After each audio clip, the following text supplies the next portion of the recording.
அனைவருக்கும் வணக்கம் நண்பர்களே. இனி வருகின்ற நாட்கள் அனைத்தும் முருகப்பெருமானின் அருளால் நிச்சய நல்ல நாளாக காத்திருக்கு. உங்களுக்கு முருகப்பெருமான் பிடிக்கும்னா ஓம் முருகா போற்றி எனும் மந்திரத்தை 3 முறை பதிவிடுங்க.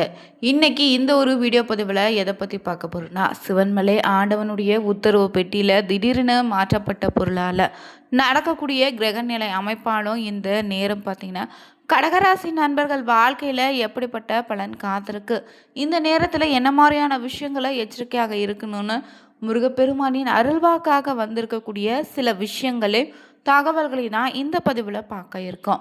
மேலும் கடகராசி நண்பர்கள் வாழ்க்கையில் ஏற்படக்கூடிய தடைகள் விலக எந்த ஒரு ஆலயத்திற்கு சென்று பரிகாரம் செய்தால் பிரச்சனை சரியாகணும்னு தெரிஞ்சுக்கணுமா?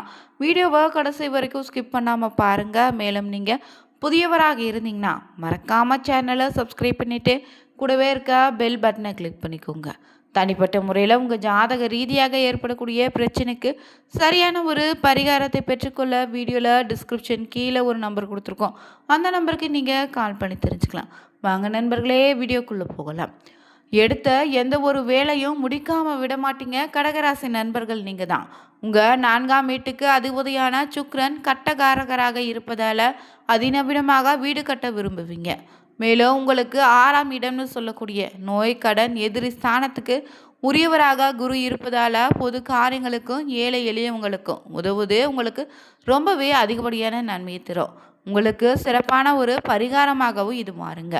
அதே போல் எந்த ஒரு துறையில் நீங்கள் இருந்தாலும் அங்கே உங்கள் அதிகாரத்தையும் ஆளுமையும் நிலைநிறுத்தி வைப்பீங்க. உங்களுடைய அன்பான பேச்சாலும் நிர்வாக திறனாலும் அனைவரும் உங்கள் முழு கட்டுப்பாட்டுக்குள்ளே கொண்டு வந்துடுவீங்க.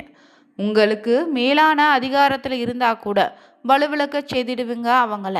உங்கள் ராசிநாதன் சந்திரன் மனோகாரகராக இருப்பதால் ஒருவருடைய மனதை சந்திரன் தான் நிர்ணயிப்பார்.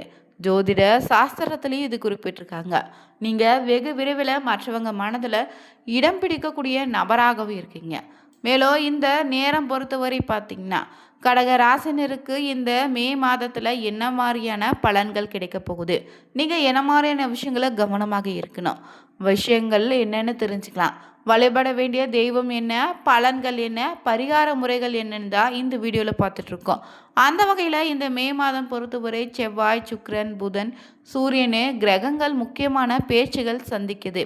மாதத்தின் ஆரம்பத்தில் ரிஷப ராசியில் செவ்வாயும் புதன் சூரியனு ஒன்றாகக்கூடும் நிலை உருவானுச்சு. அதனைத் தொடர்ந்து மாதத்தின் பிற்பகுதியில் ரிஷபத்தில் புதன் சூரியன் இணையக்கூடிய சேர்க்கையும் நடைபெற இருக்கு.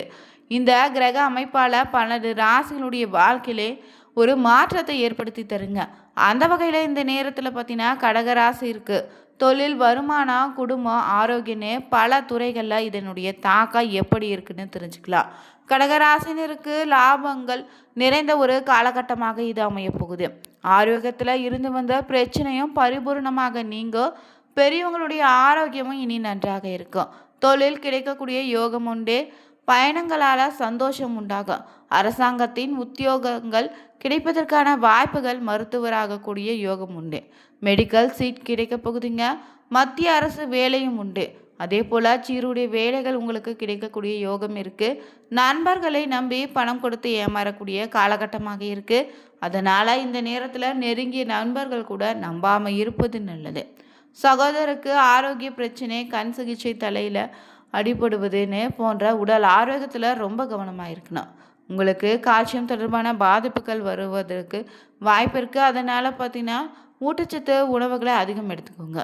சேமிப்புகளை சேர்த்து வைப்பது நல்லது.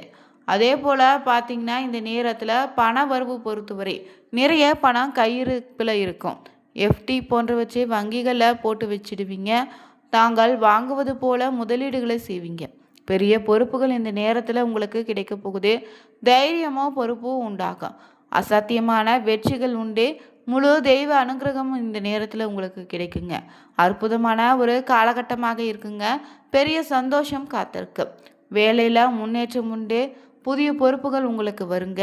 உங்களுடைய முயற்சி மற்றும் பொறுமைக்கு இந்த நேரத்தில் மதிப்பு நிச்சயம் கிடைக்கும். வேலை மாற்றத்திற்காக நினைப்பவங்க அவசரப்படாமல் சரியான வாய்ப்பை காத்திருக்க. பணவரவும் சாதகமாக இருக்குது. பெரிய அளவில் பார்த்தீங்கன்னா வருமானம் வராமல் இருந்தாலும் தேவையான செலவுகளை சமாளிக்க நிச்சயம் முடியும். தேவையற்ற செலவுகளை கட்டுப்படுத்துவது அவசியம். அதே போல் குடும்ப வாழ்க்கையும் அற்புதமாக இருக்குங்க. கணவன் மனைவிக்கிடையே அந்யோன்யம் உண்டாகும். பழனி முருகன் வழிபாடு இந்த நேரத்தில் சிறப்பான ஒரு பரிகார தெய்வமாக இருக்கிறாரு. கோவிலும் கூட. சந்தோஷ ரீதியாக 80% நன்மைகளும், பொருளாதார ரீதியாக பார்த்தீங்கன்னா 90% பெறக்கூடிய அற்புதமான ஒரு காலகட்டம் தாங்க உங்களுக்கு. மேலும் இந்த கடகராசி நண்பர்கள் தொடர்ந்து உங்கள் குலதெய்வ கோவிலுக்கு அடிக்கடி சென்று வருவதும் உங்கள் வாழ்க்கையில் ஏற்படக்கூடிய திடீர் அசம்பாவிதங்களை தவிர்த்துடுங்க. மேலும் இந்த நேரம் பார்த்தீங்கன்னா கடகராசினருக்கு மாதம் முழுவதும் எப்படிப்பட்ட பலன் அமைய போகுதுன்னா, இது பொற்காலமாக அமைய போகுதுங்க.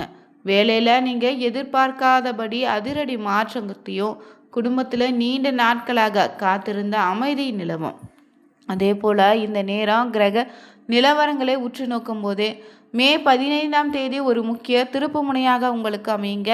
உங்கள் ராசிக்கு 8ஆம் இடத்துல ராகு சஞ்சரிப்பதால் மாதத்தின் தொடக்கத்தில் ஒரு விதமான இனம் புரியாத பயம்னே மன உளைச்சல் இல்லைன்னா நன்மை யாரும் சரியாக புரிந்து கொள்ளவில்லைன்னு ஒரு தனிமை உணர்வு உங்களை பார்த்தீங்கன்னா ரொம்ப வாட்டி வதைக்க போகுது. அதே போல் பார்த்தீங்கன்னா இந்த கடகராசி நண்பர்கள் இந்த நேரத்தில் நண்பர்களுடைய சேர்க்கையை சற்று குறைத்து கொள்வதும் நல்லது. குடும்ப உறுப்பினர்களுடனான உரையாடல்களில் தலைமுறை இடைவேளை காரணமாக சிறு சிறு முரண்பாடுகள் ஏற்படலாம். அதே போல் நீங்கள் சொல்ல வரக்கூடிய கருத்துக்களை தவறாக புரிந்து கொள்ள வாய்ப்பு இருக்குது. வீட்டில் பேசும்போது நிதானத்தையும் மேன்மையும் கடைபிடிப்பது நல்லது. இருந்தாலும் குடும்பத்தில் நிலவும் இந்த மந்தமான நிலைக்கு நேர்மாறாக உங்கள் தொழில்னு பணியிடத்தில் நீங்கள் ஒரு புலியாக செயல்படுவீங்க. அதே போல் 10ஆம் இட கிரக நிலைகள் உங்களுக்கு சாதகமாக இருப்பதால் வேலையில் உங்கள் நிர்வாகத்திறனும் கடின உழைப்புக்கு மேலதிகாரிகளிடம் இருந்து வரக்கூடிய பெரும் பாராட்டுகள் கிடைக்கும். உங்களால் தான் இந்த திட்டம் வெற்றியடைந்ததுன்னு அங்கீகாரம் உங்களுக்கு நிச்சயம் உண்டு. பொருளாதார ரீதியாக இந்த மாதம் ரொம்பவே பார்த்தீங்கன்னா பலமான ஒன்றாக இருக்க போகுது. புதிய முதலீடுகள் இல்லைன்னா வியாபார விரிவாக்க முயற்சிகள் நல்ல ஒரு லாபத்தை தரும். தேர்வு முடிவுகளுக்காக காத்திருக்கக்கூடிய மாணவர்களுக்கு எதிர்பார்த்ததை விட சிறந்த ஒரு மதிப்பெண் கிடைச்சி மகிழ்ச்சியில் பார்த்தீங்கன்னா திளைக்க போகிறீங்க.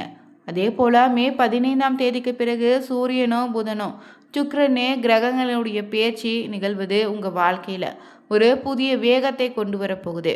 குறிப்பாக சுக்கிரனுடைய 12ஆம் இடத்துக்கு செல்வது உங்களுக்கு தேவையான மன அமைதியும் நிம்மதியும் உறக்கத்தையும் தருங்க. திருமண பேச்சுவார்த்தைகளோ சுப காரியங்களோ சற்று இழுபறிக்கு பிறகு நல்ல ஒரு முடிவுக்கு வரும். வெளிநாடு இல்லைனா வெளியூர் செல்ல திட்டமிட்டுபவங்க இந்த மாதத்தின் பிற்பகுதியில் சாதகமாக இருக்குது. அதே போல் பார்த்தீங்கன்னா உங்கள் பேச்சில் அவ்வப்போது வெளிப்படும் ஒருவித ஏமாற்றம் இல்லைனா கோபத்தை தணித்து கொண்டாலே உறவுகளோ நட்பு வட்டத்தில் விரிசல் எதுவும் ஏற்படாமல் பாதுகாத்துக்கலாம். இந்த நேரம் பொறுத்தவரை பார்த்தீங்கன்னா தங்களுடைய தொழில் துறையில் திறமை உலகிற்கு நிரூபிப்பதோடு பொருளாதார நிலையும் உங்களுக்கு சிறப்பாக அமைந்திருக்குங்க. மேலும் பெண்களுக்கு பார்த்தீங்கன்னா அடுத்தவங்களுடைய பிரச்சனைகளை தீர்க்க முயற்சி மேற்கொள்வதை தவிர்ப்பது நல்லது. கலைத்துறையினருக்கு முயற்சிகள் சாதகமான பலனை தரும். பணவரத்து இனி அதிகரிக்கும். அரசியல் துறையினருக்கு மேலிடம் நீங்கள் சொல்வதை கேட்டு நடக்கவில்லைன்னு எண்ணமும் உண்டாகும். மாணவர்களுக்கு ஆசிரியர்களின் உதவியோடு பாடங்களை சந்தேகம் நீங்கி தெளிவாக படிப்பது நல்லது. மனதில் இந்த நேரம் உங்களுக்கு உற்சாகம் உண்டாகும். அதே போல் உத்தியோகத்தில் இருந்தீங்கன்னா சக ஊழியர்கள் மேல் அதிகாரிகளிடம் அனுசரித்து செல்வதும் நல்லது. இயந்திரங்கள் ஆயுதங்கள் நெருப்புன்னு கையாளும் கூடிய தொழிலாளர்கள் கவனமாக இருங்க. மேலும் நட்சத்திர ரீதியாக இந்த மே மாதம் பொறுத்தவரை மக நட்சத்திரக்காரர்களுக்கு குடும்பத்தில் இருப்பவங்களால இந்த நேரம் பார்த்தீங்கன்னா திடீர் பிரச்சனைகள் வாக்குவாதம் உண்டாகலாம். கணவன் மனைவிக்கிடையே கருத்து வேற்றுமை அதிகம் ஏற்படும். விட்டு கொடுத்து செல்வதும் நல்லது. சிலர் குடும்பத்தை விட்டு பிரிந்து வெளியில் தங்க நேரிடும். அதே போல் ஆயில்ய நட்சத்திரக்காரர்களுக்கு இந்த நேரம் வீண் அலைச்சலோ வேலை போலோ அதிகரிக்குங்க. வீண் வாக்குவாதங்களை தவிர்ப்பது நல்லது. அடுத்தவரை பற்றிய விமர்சனங்களோ கிண்டல் கேலியோ பேச்சு போன்றவற்றை இந்த நேரத்தில் உங்கள் கடமைகளில் கவனம் செலுத்துவது நல்லதுங்க. குடும்ப கஷ்டங்கள் நீங்க போகுது. தொழில் வியாபாரத்தில் மேன்மை உண்டாகும். அடுத்ததாக 3ஆவதாக வரக்கூடிய பூச நட்சத்திரக்காரர்களுக்கு இந்த நேரம் உத்தியோகத்தில் இருந்தீங்கன்னா சக ஊழியர்கள் மேலதிகாரிகளோடு அனுசரித்து செல்லுங்க. இயந்திரங்கள் ஆயுதங்களை நெருப்பு கையாளும் போது கொஞ்சம் எச்சரிக்கையாக இருக்கணுங்க. இந்த பதிவில் கடகராசி நண்பர்களுக்கு மே மாதம் பொறுத்தவரை கிரகநிலை அமைப்பில் எப்படிப்பட்ட பலன் காத்திருக்குன்னு தெரிஞ்சுக்கொண்டோம். நீங்களும் கடகராசி நண்பராக இருந்தீங்கன்னா உங்களுடைய இஷ்ட தெய்வம் என்ன? ஓம் முருகா போற்றி எனும் மந்திரத்தை 3 முறை கமெண்ட் பண்ணுங்கள். சேனலை சப்ஸ்கிரைப் பண்ணிக்கோங்க. Thank you viewers.